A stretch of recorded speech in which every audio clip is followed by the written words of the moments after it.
Il est con ce Hana. Hey, salut mes petites Suika. J'espère que vous allez bien. Alors ça tombe bien que vous soyez là parce qu'aujourd'hui on va en parler justement de la Suika, pas du légume ou du fruit, mais de la carte. La carte. Ok. Allez, générique.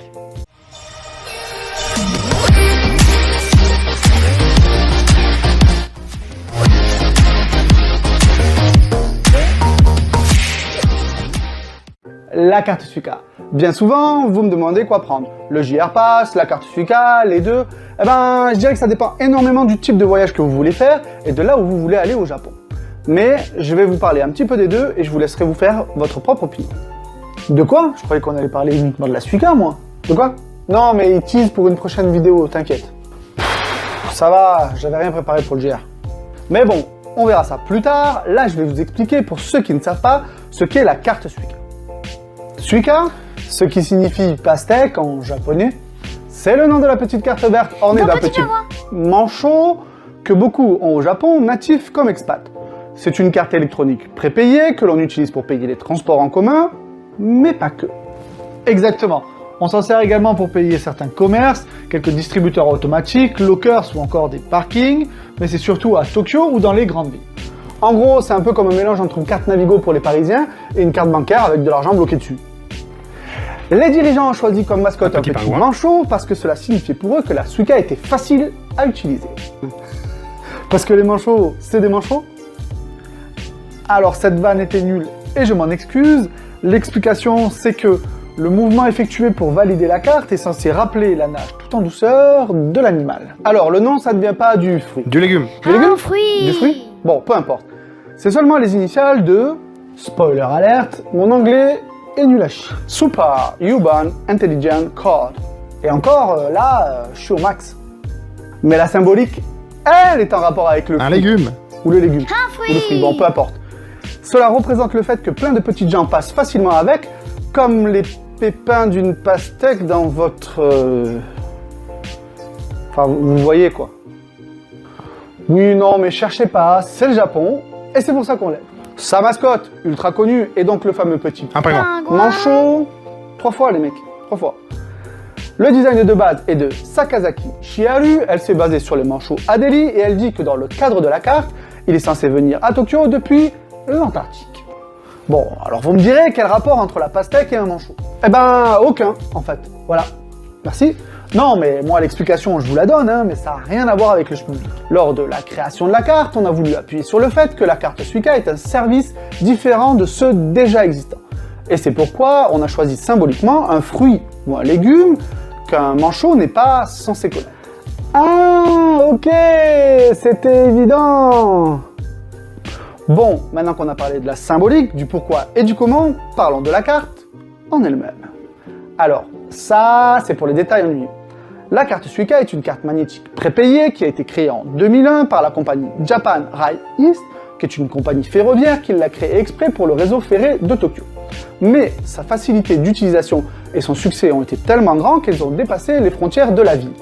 Elle est actuellement utilisée un peu partout au Japon.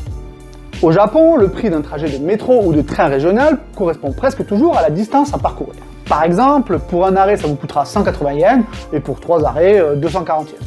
C'est juste pour l'exemple. Hein. Et comme dans tout métro, vous pouvez acheter un ticket à composter, mais cela signifie que vous devez connaître le prix du trajet avant de partir. Alors vous me direz, il y a des plans pour ça. Je trouve moi-même qu'ils sont assez explicites, avec des couleurs, des numéros, des lettres de l'alphabet. Ok, mais ça c'est surtout dans les grandes villes.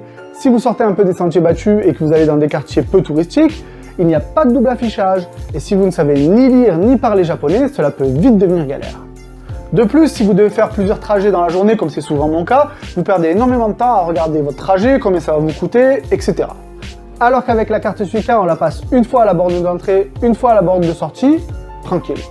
Lorsque vous vous servirez de votre carte, peu importe le trajet ou la compagnie de rail utilisée, le montant exact sera automatiquement débité lorsque vous passerez au niveau des bornes de sortie. Si celle-ci clignote en bleu, très bien, passé. Si elle clignote en rouge, cela veut juste dire que vous n'avez pas assez d'argent sur la carte pour payer le prix du trajet ou que vous êtes dans une zone non autorisée. N'est-ce pas, Fred? What? Oui, bon, je disais que si cela clignote en rouge, pas de panique, allez simplement la recharger au niveau des bornes automatiques que vous trouverez près des sorties ou des entrées de n'importe quelle gare. Ou bien alors il se peut que votre carte soit démagnétisée, ou bien qu'un bug vous empêche de franchir le portique à votre gare d'arrivée. Il y a toujours quelqu'un à la sortie centrale des gares. S'il n'est pas là en chair et en os, vous trouverez un petit bouton avec une caméra qui vous permettra d'appeler un responsable. Ok, ça peut être un petit peu galère pour ceux qui ne parlent pas japonais. C'est mon cas. Si jamais ça arrive, dites seulement le nom de la station d'où vous venez et en règle générale, ça suffit. Si ça ne suffit pas, essayez l'anglais. À vos risques et périls. Attention, il n'est pas possible d'entrer ou de sortir d'une même gare pour la traverser par exemple parce que vous avez la flemme de faire le tour du bâtiment, n'est-ce pas Alan? Si c'est le cas, vous allez vous retrouver bloqué et il vous faudra vous diriger vers un personnel situé au niveau des bornes de sortie centrale pour qu'il règle le problème. Par contre, ce sera payant. Vous pouvez acheter votre carte Suica dès votre arrivée en descendant de l'avion à l'aéroport. Vous avez le choix, soit vous trouvez une boutique JR, alors vous pouvez pas vous tromper, c'est la file d'attente où il y a tous les gaijins. Ou alors vous allez l'acheter dans une borne automatique que vous trouverez dans l'aéroport ou dans n'importe quelle entrée de ligne JR.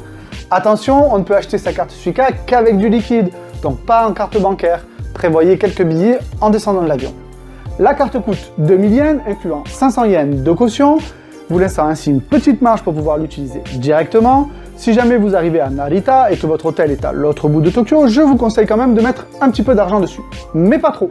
Pourquoi? Tout simplement parce que si je ne me trompe pas, le montant maximum qu'on peut mettre sur la carte c'est 20 000 yens, et ensuite parce qu'elle n'est pas personnalisable pour les touristes, c'est-à-dire qu'il n'y a pas votre photo ou votre nom dessus. Si vous la perdez, c'est fini.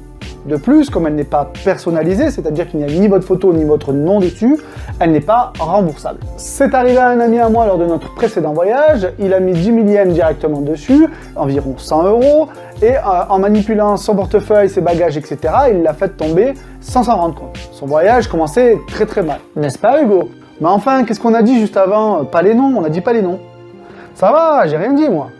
Ouais, bon, faites attention au montant que vous mettez dessus, il vaut mieux la recharger plusieurs fois à coût de 1000 ou de 2000 yens, ce que vous pouvez faire dans n'importe quelle machine avec le petit logo Suica dessus. Après ces conseils pratiques, voyons maintenant comment l'acheter étape par étape. 1. Trouvez une machine multifonction avec le petit logo Suica. 2. Appuyez sur la touche English située en haut à droite ou en haut à gauche, généralement, afin de faciliter l'utilisation de la machine. 3. Sélectionnez dans le bas du menu à gauche, Purchase New Suica. Ah bah c'est pas faute d'avoir prévenu pour mon anglais en même temps. 4. Vous aurez 3 options. My Suica, Suica et chargé. L'option My Suica vous permet d'enregistrer votre carte à votre nom, votre prénom, votre date de naissance, votre sexe et votre numéro de téléphone, mais cela implique d'avoir un téléphone qui fonctionne au Japon et de parler japonais. Donc quand même plus pour les résidents au Japon. Pour les touristes comme nous, il est quand même plus facile de choisir l'option My Suica. 5. Choisir le montant désiré entre 1000, 2000, 3000, 4000, 5000 ou 10 000 yens en fonction de l'argent que vous souhaitez mettre dessus. 6. Insérer l'argent comptant. Et oui, vous ne pouvez pas acheter votre carte Suica avec une carte bleue, donc prévoyez un petit peu de liquide en descendant de l'avion. 7. Récupérez votre carte. Et 8. Profitez. À la fin de votre séjour, vous pouvez rendre votre carte si vous le souhaitez. Cela n'est possible que dans sa zone géographique d'origine, à savoir le Grand Tokyo, pour la Suica. On vous remboursera l'argent qu'il vous reste dessus, ainsi que la caution, moins des frais de restitution, environ 2 €. Beaucoup la gardent en souvenir, mais il faut savoir qu'elle est valable 10 ans sans utilisation et que l'argent que vous aviez dessus est toujours utilisable.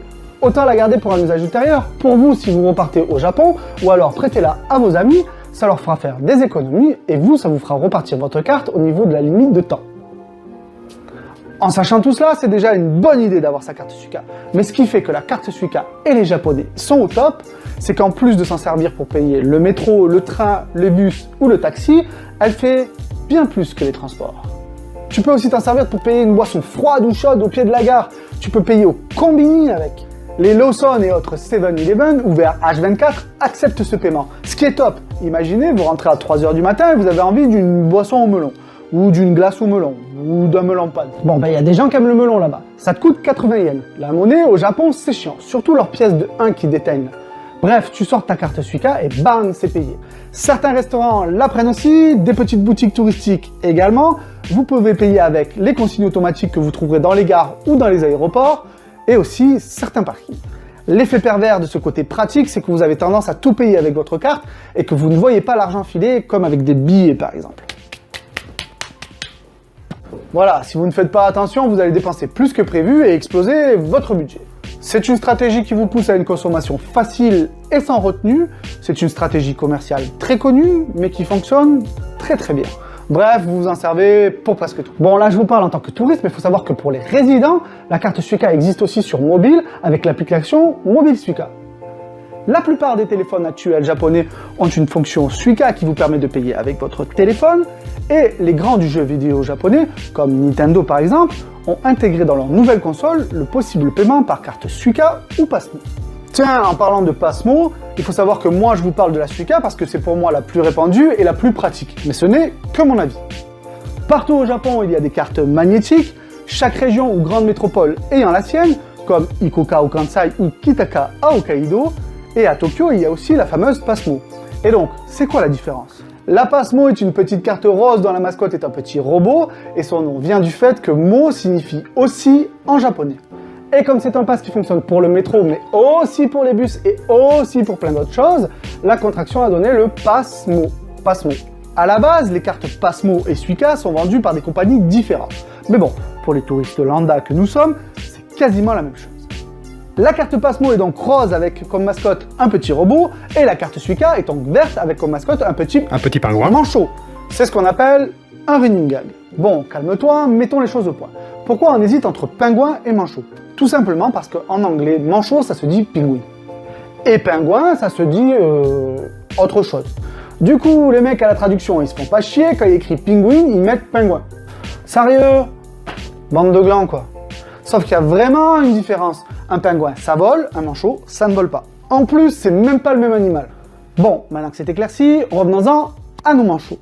Pasmo ou Suica, pour les touristes que nous sommes, cela ne fait aucune différence. Alors vous me direz, Pasmo, Suica, Ikoka, Kitaka, pourquoi toutes ces cartes? Eh bien, avant mars 2013, chacune de ces cartes n'était valable que dans sa zone d'achat géographique. Comme le Pass Navigo à Paris et seulement à Paris, quoi. Donc, par exemple, avec la Suica, vous ne pouvez l'utiliser qu'à Tokyo.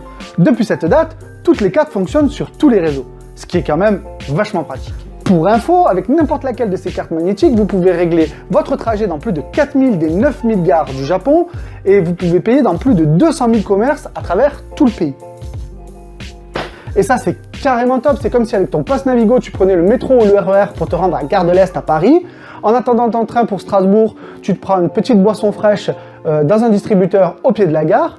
Une fois que tu es dans ton wagon, tu as faim, tu te prends un sandwich SNCF qui te coûte un bras, que tu as payé avec ta carte Navigo. Tu descends à Strasbourg, tu prends le tram toujours avec ta carte Navigo, tu descends rue des Fossés-Tanneurs et tu t'achètes un super onigiri que tu payeras dans le commerce avec la même carte. 10 ans d'avance les mecs. Vous pouvez également consulter à tout moment le montant restant sur votre carte en l'introduisant dans n'importe quelle borne, et vous pouvez également imprimer l'historique de vos déplacements. Non mais sérieux, un autre truc qui est vachement bien avec la Suica, c'est que quand tu passes au niveau des bornes de sortie avec ta carte, le montant de l'argent restant sur ta carte s'affiche. C'est tellement pratique. Faudrait vraiment voir à en prendre de la graine en France. Un jour je vous parlerai des feux rouges, ça c'est vraiment la classe. Bref, vous l'aurez compris, Pasmo ou Suica, peu importe, l'important c'est d'en avoir une. Pour la différence avec le JR, cela dépend énormément de ce que vous allez faire au Japon. Si vous restez dans la région de Tokyo, une carte Suica ou Pasmo suffit amplement. Notre conseil, si vous décidez de rester sur Tokyo ou sa région, une carte Pasmo ou une carte Suica sera largement suffisante. Maintenant, si vous décidez de voyager à travers tout le Japon, prenez un pass JR. Le prix du trajet de train étant très cher, rien qu'un aller-retour Tokyo-Osaka vous remboursera le prix du pass. Le top du top, c'est bien sûr d'avoir les deux si vous pouvez. Certains endroits se sont adaptés au pass JR, notamment Hiroshima, où vous pouvez prendre le bus ou le ferry pour aller à Miyajima avec votre pass JR. Mais ce sont des endroits très touristiques. Si vous souhaitez sortir un petit peu des sentiers battus, la carte magnétique est vraiment le moyen le plus pratique. Le pass JR peut sembler au premier abord économiquement très intéressant, car à tarif unique, effectivement, vous ne le payez qu'une seule fois au niveau de l'achat avant de partir. Et même si beaucoup de transports sont gratuits avec le pass JR, cela vous oblige à n'utiliser que des transports JR, c'est-à-dire dans des lieux touristiques. Parce que même si la Yamanote, qui est une ligne circulaire qui dessert tous les grands quartiers de Tokyo, Shibuya, arigato, est une ligne JR et que vous pouvez aller partout dans Tokyo avec des lignes JR, si vous souhaitez sortir un peu des sentiers battus, les cartes magnétiques sont beaucoup plus flexibles et pratiques. Par contre, économiquement, vous ne saurez pas combien cela va vous coûter à l'avance. Même si des applications très pratiques comme Hyperdia existent et qui vous permettent de calculer le coût de vos trajets, même d'ici en France. Je sais, j'insiste, le mieux étant d'avoir les deux, le JR Pass ne servant que pour les transports, alors que la carte Suica, elle vous permet de payer tous les petits à côté, comme les lockers, les restaurants ou les parkings. Voilà, j'espère que cette vidéo vous aura plu. Si c'est le cas, partagez, likez, abonnez-vous à la chaîne, ça fait toujours plaisir. N'hésitez pas à partager dans les commentaires en bas de cette vidéo toutes vos expériences avec la carte Suica ou à nous poser toutes les questions que vous souhaitez. Nous essayerons d'y répondre. Je vous souhaite une bonne journée, une bonne soirée, peu importe ce que vous faites. Et comme le dit un grand homme que j'aime, garde la pêche.